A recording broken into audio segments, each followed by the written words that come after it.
नमस्कार, आप टीवी 20 देख रहे हैं और आपके साथ मैं निशा सिंह। दर्शकों, अगर आप बुखार से, लंबी खांसी से अगर आप परेशान हैं तो कृपया सतर्क हो जाइए। इन्फ्लुएंजा H3 वायरस जो कि काफ़ी तेज़ी से वायरस जो कि है आप पे हमला कर रहा है। जी हाँ, और आपको बता दें कि Indian council of medical research ने इसकी पुष्टि की है। कोरोना पूरी तरह से ठीक नहीं हुआ था कि यह नया वायरस लोगों के ऊपर हमला कर रहा है बहुत ही तेज़ी से, और अस्पतालों के बाहर लोगों की लंबी लंबी लाइनें लग रही है। लेकिन आखिर इस बीमारी से हम बचे कैसे, इन्हीं सारे मुद्दों को लेकर के आज मैं वरिष्ठ चिकित्सक डॉक्टर अरुण शाह के पास उपस्थित हूँ। हमारे साथ बात करने के लिए ये उपस्थित हैं। इनसे सीधा सीधी सारी चीज़ों की जानकारी लेते हैं कि आखिर इस वायरस से बचे कैसे, क्या कुछ सावधानी बरते और ये क्यों हो रही है। सर, सबसे पहले आपका स्वागत है हमारे channel. Thank you sir. Sir, मेरा सबसे पहला सवाल है, ये जो इन्फ्लुएंजा H3N2 वायरस है, ये आखिर क्यों हो रही है, किन लोगों को हो रही है और क्या कुछ सावधानी बरतनी चाहिए सर? देखिए, इन्फ्लुएंजा वायरस जो है वो सैकड़ों सालों से है। ऐसा नहीं है कि ये नई नई कोई नया वायरस है। रेस्पिरेटरी ट्रैक्ट इन्फेक्शन जो होता है वो 3 तरह के वायरस से होता है: influenza A, B, Arduino virus और रेस्पिरेटरी सिंसिटियल वायरस। सबसे कॉमन है इन्फ्लुएंजा A वायरस। तो इन्फ्लुएंजा A वायरस का प्रकोप तो हर साल हो रहा है। पिछले शताब्दी में 4 महामारी हुई थी, उसमें लाखों लाख लोग मरे थे। 2009 में अगर याद होगा तो आपको स्वाइन फ्लू करके H1N1, उसमें भी विश्व स्वास्थ्य संगठन ने इसको महामारी घोषित कर दिया था। लेकिन सौभाग्य से 2009 में शुरू हुआ, 2010 में ख़त्म हो गया।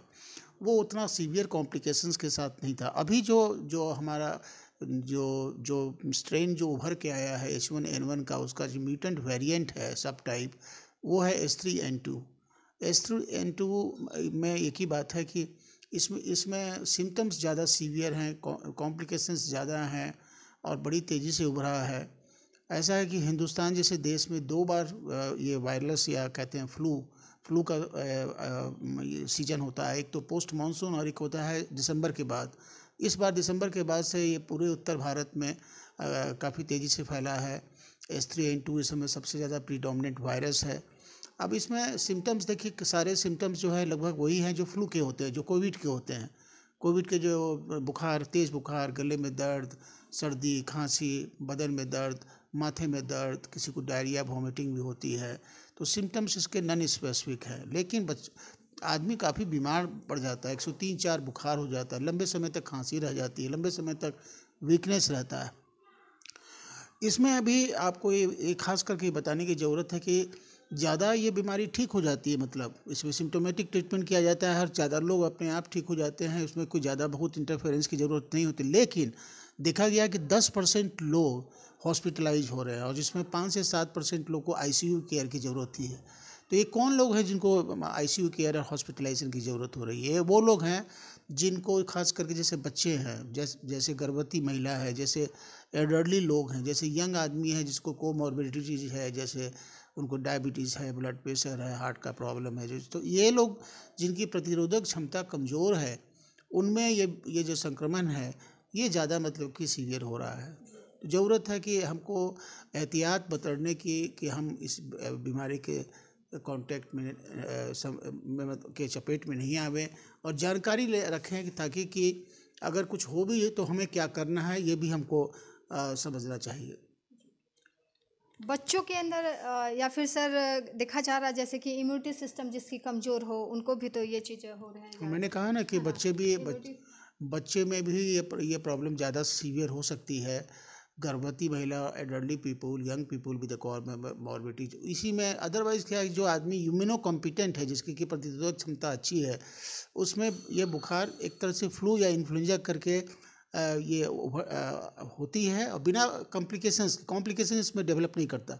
कॉम्प्लिकेशंस में आदमी मरता किस वजह से? क्योंकि ये यूजुअली जो है infection upper respiratory tract infection से होता है, लेकिन किसी को ये इन्फेक्शन ट्रिकल डाउन करके निमोनिया हो जाता है और निमोनिया जो है एक घातक बीमारी, इसलिए निमोनिया जो है इन लोगों में निमोनिया हो जाता है, चाहे वायरल निमोनिया कहें, लेकिन उसमें मतलब कि सांस फूलने की प्रॉब्लम हो जाती है और हॉस्पिटलाइजेशन की ज़रूरत पड़ती है। सर अब यह सवाल यह उठता है कि चलिए वायरस तो बहुत तेज़ी से फैल रहा है और लोगों के अंदर किस तरह से प्रवेश करे, लेकिन सर इस बीमारी से बचने के लिए क्या कुछ सावधानी बरती जाए जिससे यह बीमारी से बच सके लोग? देखिए, विश्व स्वास्थ्य संगठन और CDC, centre for disease control, और मतलब हमारा जो ICMR, भारत सरकार, और इंडियन एकेडमी ऑफ पीडियाट्रिक्स जो भी है, उनका सबका यूनानिमस ओपिनियन है कि इससे बचने के लिए सबसे ज़्यादा जरूरी है कि 6 महीने से ऊपर किसी भी उम्र के लोगों को फ्लू शॉट, इन्फ्लुएंजा का एक वैक्सीन आता है जो हर साल दिलाना है। अभी भारत सरकार ने राष्ट्रीय टीकाकरण कार्यक्रम में इसको इंक्लूड नहीं किया है, लेकिन मेरा ये कहना है कि अगर किसी को अगर इन्फ्लुएंजा से बचना है तो वो वैक्सीन का एक शॉट हर साल दिलवाए, जो कि उपलब्ध है मार्केट में, वो उसको खरीदना पड़ेगा। लेकिन अगर, और ख़ास करके वो लोग दिलाए जिनमें कि ये कॉम्प्लिकेशन डेवलप होने का ज़्यादा ये है। तो सबसे पहले तो हम करेंगे कि टीकाकरण एक बहुत बड़ा बहुत बड़ी चीज़ है जिससे कि फ्लू के अटैक से बचा जा सकता है। अभी का जो टीका है वो H3N2 के अगेंस्ट में पार्शियल इम्यूनिटी प्रोवाइड कर रहा है, यानी कॉम्प्लिकेशंस को कम कर रहा है। लेकिन आने वाले समय में जब ये इन्फ्लुएंजा का स्ट्रेन हमेशा हर साल बदलता रहता है, इसलिए आने वाले समय में H3N2 के अगेंस्ट में भी जो वैक्सीन्स होगा वो निश्चित रूप से बहुत ही प्रभावशाली होगा।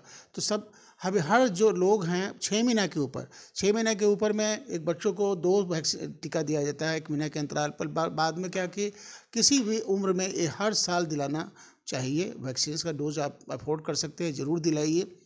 दूसरी बात यह है कि जैसे इसमें भी आपको कोरोना एप्रोप्रिएट बिहेवियर है जिससे आपको बचना है। खास करके ये चूँकि एरोसल यानी ड्रॉपलेट इन्फेक्शंस हैं, हाथ से, खांसी से, छींकने से, बात करने से ये फैलता है। अगर हाथ में अगर इन्फेक्शंस है तो मुंह में, नाक पर हाथ रखेंगे तो वो ट्रांसमिट हो जाएगा। इसलिए ज़रूरी है कि फ्रीक्वेंट हैंड वॉशिंग करें। उसके बाद अगर पब्लिक प्लेस या क्राउडेड प्लेस में जा रहे हैं तो या तो अवॉइड कीजिए या आप मास्क पहन के जाइए। वो भी मतलब कि आपको सही मास्क होना चाहिए।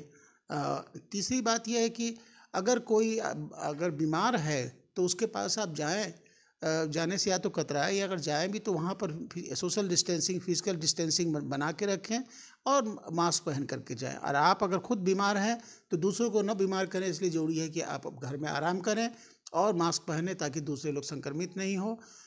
और एक और बात मैं कहना चाहूँगा कि इसमें पैनिक होने की कोई ज़रूरत नहीं है।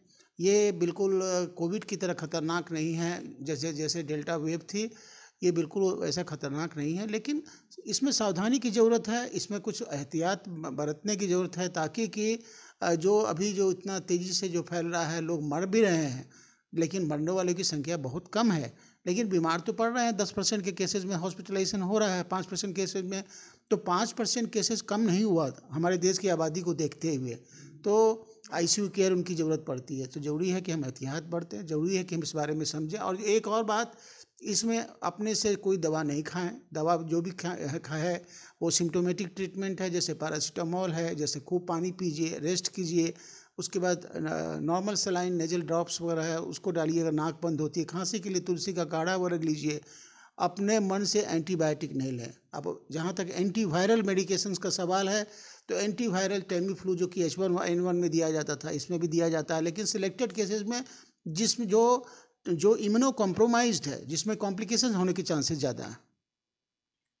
सर ये जो वायरस है वो तापमान जब गर्मी बढ़ती है तो उससे मर जाते हैं क्या, ऐसा कुछ है क्या? देखिए, वायरस का एक नेचर होता है कि वो कोल्ड वेदर में, खासकर कोल्ड एंड ड्राई वेदर में ज़्यादा मतलब कि थ्राइव करता है। तो ऐसा अनुमान है कि मार्च के बाद जो वेदर चेंज होगा, गर्मी आएगी, तो इसमें वायरस सर्वाइव नहीं करेंगे। अभी जनवरी, फरवरी, मार्च, अनुमान लगाया जा रहा है कि मार्च के एंडिंग तक होते होते मतलब कि इसका प्रकोप जो है धीरे धीरे कम नहीं, मार्च के एंड के बाद से इसका प्रकोप धीरे धीरे कमता जाएगा और लगभग जैसे जैसे मौसम गर्माएगा वैसे वैसे वायरस के अटैक में कमी आएगी। बहुत बहुत धन्यवाद सर अपना कीमती समय देने के लिए। धन्यवाद, थैंक यू। तो आपने देखा और सुना कि ये खतरनाक बीमारी के बारे में थोड़ा सा मैं आपको कुछ बताना चाहूँगी दर्शकों कि ये खतरनाक बीमारी जो है ये 1978 में आपको हांगकांग में कहर बरपा चुका है। जी हाँ, और प्रत्येक साल 30 से 50 लाख लोगों को अपना शिकार बनाता है। और अब भारत में ये इस तरह से मतलब यहाँ लोगों के ऊपर इस तरह से कहर बरपा रहा है कि अगर आप सावधानी नहीं बरतते हैं, जिस तरह डॉक्टर साहब ने बताया कि आपको सावधानी बरतनी चाहिए, जो आप इस बीमारी से, जानलेवा बीमारी से आप बच सकते हैं। कोरोना में जिस तरह लोग, जितने भी लोग परहेज़ किए हैं वो बचे हैं, जो नहीं किए हैं वो आगे उनके साथ आप देख रहे हैं कितने सारे एंटीबायोटिक लेनी होती है, कुछ भी जाके ले लेते हैं। लेकिन इनका कहना है कि आप एंटीबायोटिक भी, कोई भी कुछ भी नहीं ले, जिस तरह का डॉक्टर ने सलाह दिया आपसे, आप उस चीज़ों को यूज़ करें, उस चीज़ों को बात मानिए। और गर्मियों की बात करें तो गर्मी अभी ये जो वायरस है वो पिछले 15 दिसंबर से देखा जा रहा है, और आने वाले कुछ महीने, यानी कि जिस तरह डॉक्टर साहब ने बताया, डॉक्टरों की माने तो ये अब मार्च आते आते तक ये गर्मी से वायरस मर जाएगा। तो कृपया सावधान रहिए और अपना ध्यान रखिए। दीजिए इजाज़त। निशा सिंह, TV 20।